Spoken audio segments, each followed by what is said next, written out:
Hey, my name is ShawNshawN. I sell art on ShawNshawN.co and specials on eBay. Today we're going to review Joker.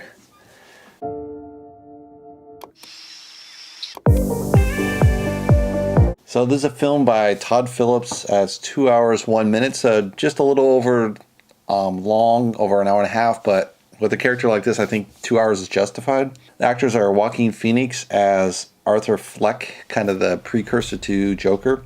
Robert De Niro is Murray Franklin, and a TV talk show host. Zazie Beetz is Sophie Diamond, the next door neighbor of Arthur. And Frances Conroy is Penny Fleck, the mother of Arthur.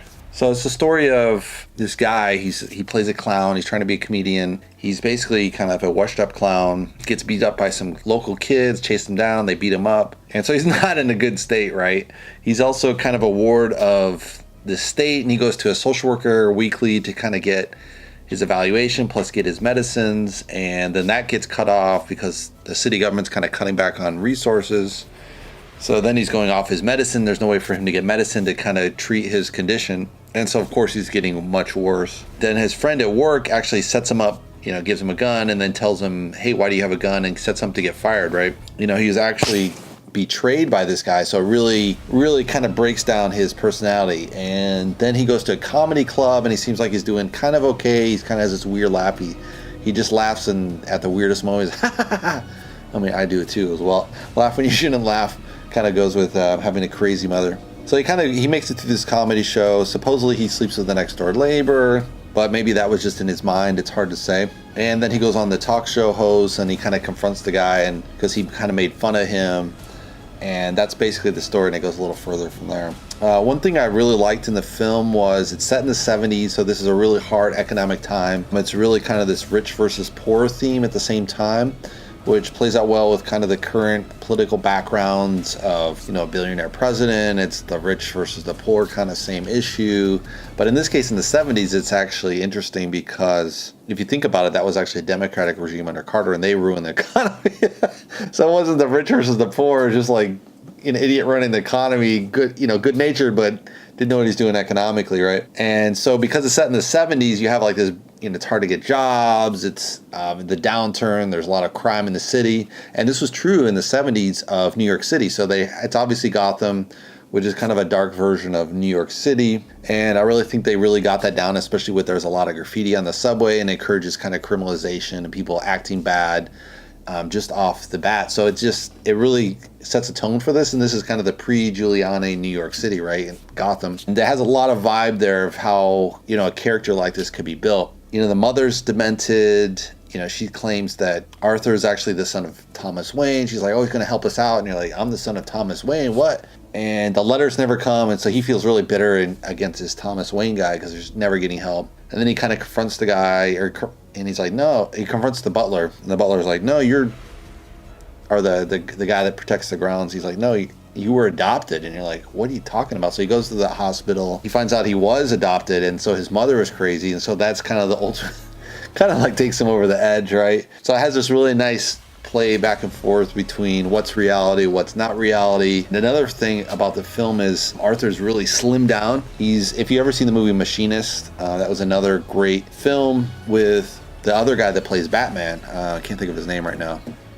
The best Batman. But anyway, he had lost a lot of weight for this, so this guy has the same look, very, very scrawny, unhealthy weight. And it really adds a lot of depth to the Joker character, I would say, that he just isn't thinking of his health. He's smoking. In the 70s, there are a lot of people smoking, so this kind of really adds a lot of depth to the character. They have these weird dance sequences in parts of the film, which I don't know if you'd have them completely there, but it kind of adds to the character of Joker. I really like how they build up the plot of...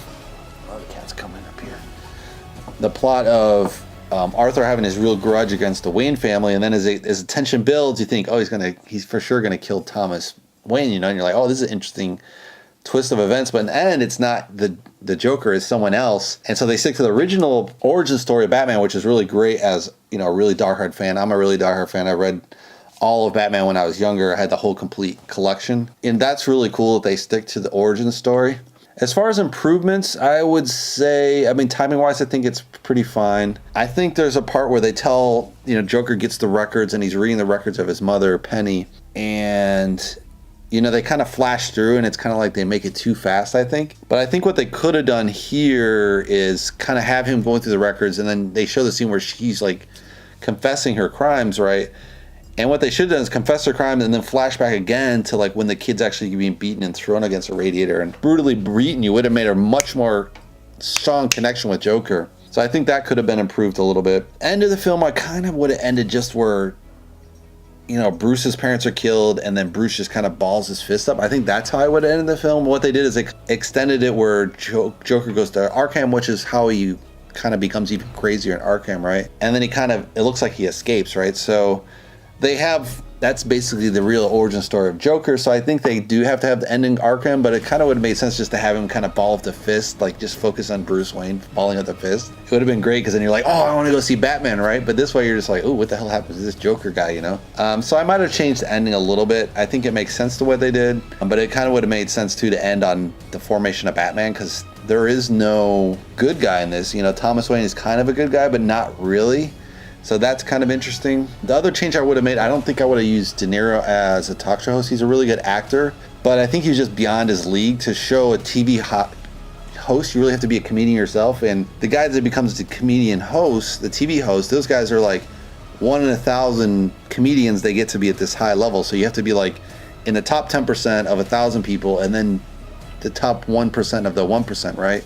So really the creme de la creme. I mean, they don't look like on a TV because sometimes TV hosts are kind of really boring or they get stale over time and like they just overstay their welcome. But, you know, would have made sense to kind of play a real TV host, I think, playing the part. I don't know which TV host you'd use nowadays per se, but, you know, it just would have came off more true. You might have used like one of the third-rate ones, like the guy that plays the roast on Comedy Central. He might have played a really good TV host, maybe. De Niro looks the part, but he just doesn't come off as totally as a comedian. He's a good actor, but just you really need a comedian to play a comedian, I think, in this role. So I would have changed that. The other thing that's just a really side note is the age of Joker. So the coming story of Joker, he's kind of in his early 40s, kind of breaking mentally. So I think that makes sense from the Joker standpoint, but because you have this young Bruce Wayne who's maybe 12, and you know Bruce Wayne has another 15, 16 years before he becomes Batman, so he's got 16 years. You add the 16 on to 40, you're going to have 55 or something for Joker, and it's like, is Joker really going to be a badass at 55? In his 40s, maybe. But not in your 50s, dude. So that's kind of a mismatch, but it's a little tiny thing that you're going to notice if you know Batman. Because Batman and Joker, you're feeling like they're probably about the same age. And every other Batman film, they always showed the Joker as the same, similar age as Batman within 5-10 years. But this is going to be like 15-20 years ahead. In a way that wouldn't make sense.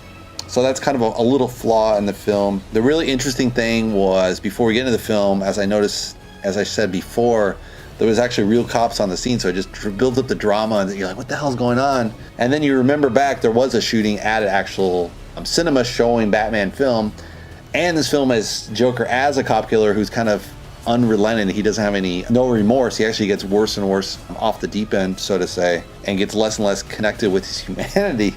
So I guess that makes sense that there were cops there, you know, just in case something happened. Also, you know, cops always get triggered when there's any kind of cop killer, especially in a film. I think they just think everyone's going to go and shoot cops after this.